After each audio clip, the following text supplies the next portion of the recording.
চাওক কিমান ডাঙৰ এটা প্ৰকাণ্ড এৰিয়া আৰু চাওক খুব দেখিবলৈ ধুনীয়া 500 বছৰৰ কথা 500 বছৰ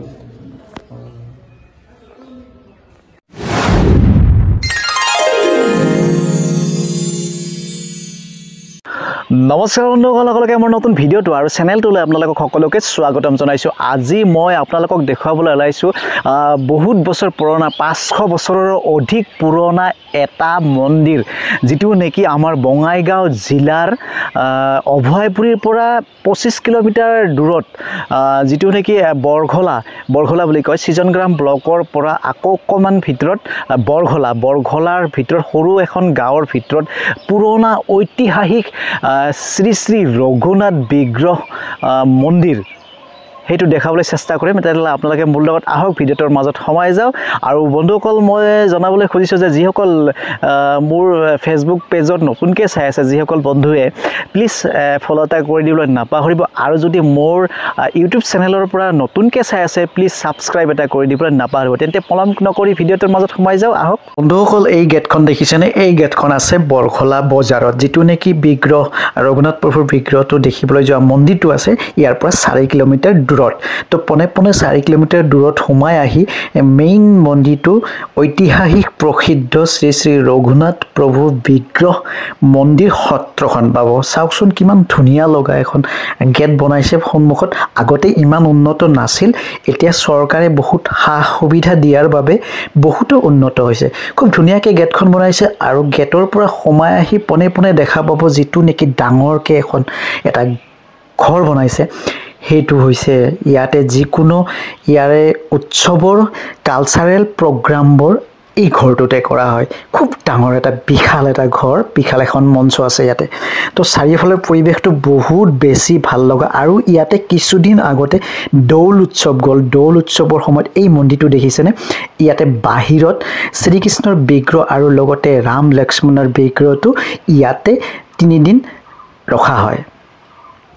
তো 3 দিন ৰখাৰ পাছত খুৰালি কৰিবলৈ লৈ যোৱা হয়। খুৰালি কৰাৰ পাছত আনি মেইন মন্দিৰত বিগ্ৰহবোৰ সোমাই থোৱা হয়। তো এইটো হৈছে তেখেতৰ সত্ৰখন, যিখন নেকি ৰঘুনাথ বিগ্ৰহৰ মন্দিৰ সত্ৰখন দেখুৱাবলৈ চেষ্টা কৰিম আৰু ভিতৰত সোমাম আৰু শ্ৰী শ্ৰী ৰঘুনাথ প্ৰভুৰ আশীৰ্বাদ এটা ল'বলৈ চেষ্টা কৰিম। তো আহকচোন ভিতৰলৈ সোমাই যাওক, কেনেকুৱা ধৰণৰ আছে আৰু কেনেকুৱা বিগ্ৰহবোৰ মই দেখুৱাবলৈ চেষ্টা কৰিম।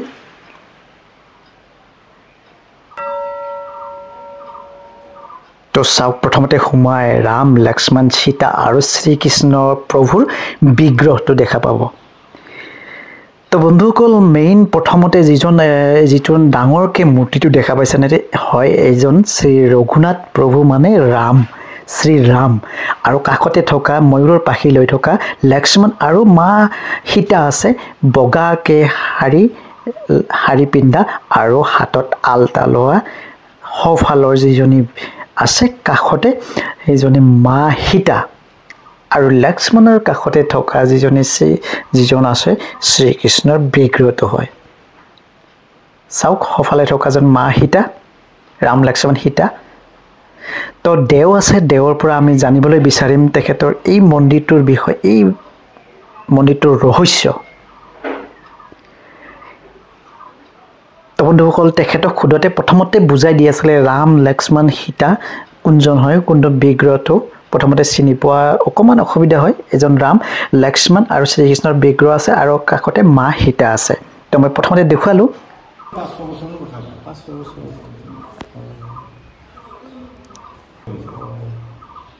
আৰু আমাৰ তাৰমানে কি, আমাৰ দেউতাসকলে নাজানে এটা হৈছে ইটা। আৰু ইয়াতে শুনিছিলোঁ যে মানে গোসাঁইটো মানে নিজৰ ইচ্ছা মানে য'ত খুৰালি কৰিব যায়, নিজৰ ইচ্ছা মতে তাতে বহে। দেখা নাই বাৰু, নাই গেলে গম পাব তাতে। তাৰমানে ইফাল যদি নিয়াতে নাল নবহে, এইখিনি ডাইৰেক্ট যাব, নিজে বহি এই এখেতে হয় প্ৰভু ৰাম লক্ষ্মণ। তো পূজাৰীজনে খুব ধুনীয়াকৈ বুজাই দিলে। আৰু খুৰালি হয় ইয়াতে, দৌল উৎসৱৰ পৰা খুৰালি যেতিয়া হয় তেতিয়া এই বিগ্ৰহ শ্ৰীকৃষ্ণৰ বিগ্ৰহ ৰাম লক্ষ্মণ লগত যায় মা সীতাক লৈ যোৱা নহয় মা সীতাক লৈ যোৱা নোহোৱাৰ কাৰণে মা সীতা এনেকুৱা কৰে যেতিয়া বিগ্ৰহটো আনি মন্দিৰত সোমাব হুৰালি কৰাৰ কাৰণে হুৰালি কৰি লৈ অহা হয় তেতিয়া মাৰ খং উঠে কেতিয়াবা মা দুৱাৰখন বন্ধ কৰি দিয়ে তো বন্ধ কৰি দিয়াৰ ফলত কি হয় তো হৰিধ্বনি দিওঁতে মা সীতাক ক্ষমা খোজতে দুৱাৰখন খুলি দিয়ে আৰু ৰাম লক্ষ্মণ শ্ৰীকৃষ্ণৰ বিগ্ৰহটো মন্দিৰত সোমোৱা হয় কেনেকুৱা এটা ৰহস্যময় হয়নে বন্ধুসকল আৰু তো ইয়াৰে কাষতে আছে শিৱ মন্দিৰ এটা শিৱ মন্দিৰটো মই দেখাবলৈ চেষ্টা কৰিছোঁ চাওক কি খুব সুন্দৰ এটা শিৱ মন্দিৰটো ইয়াতে শিৱ পূজাৰ দিনাখন খুব ধুনীয়াকৈ উলহ মালহেৰে শিৱ পূজা কৰা হয় তো ইয়াতে শিৱৰ এটা লিংগ আছে শিৱলিংগ আছে এডাল বটগছৰ তলতে চাওক খুব ধুনীয়া বহুত বেছি ভাল লগা পৰিৱেশ এইটো নহয়নে তো বন্ধুসকল আজিৰ ভিডিঅ'টো এয়াই আছিলে তো ৰঘুনাথ শালিখন দেখুৱাবলৈ মই অহাবাৰ নেক্সটবাৰ দৌল উৎসৱত মই ফাৰ্ষ্ট টু লাষ্ট দেখুৱাম আপোনালোকে ভালদৰে চাব পাৰিব ময়ো ভালদৰে দৰ্শন কৰিম যিহেতু অহা নাছিলোঁ সৰুৰ পৰা শুনি আছিলোঁ কিন্তু দেখা নাছিলোঁ কেতিয়াও চকু চাবৰ মন আছে তো সম্পূৰ্ণ লাইভ দেখুৱাম আপোনালোকক তো সেই কামনাৰে মই জয়ন্ত লীলা আজিলৈ আপোনালোকক ইয়াতে এৰিছোঁ আন এটা ভিডিঅ'ৰ অনাৰ বাবে তো আজিলৈ ইয়াতে থাকক সকলোৱে ভাল থাকক জয় অসম ধন্যবাদ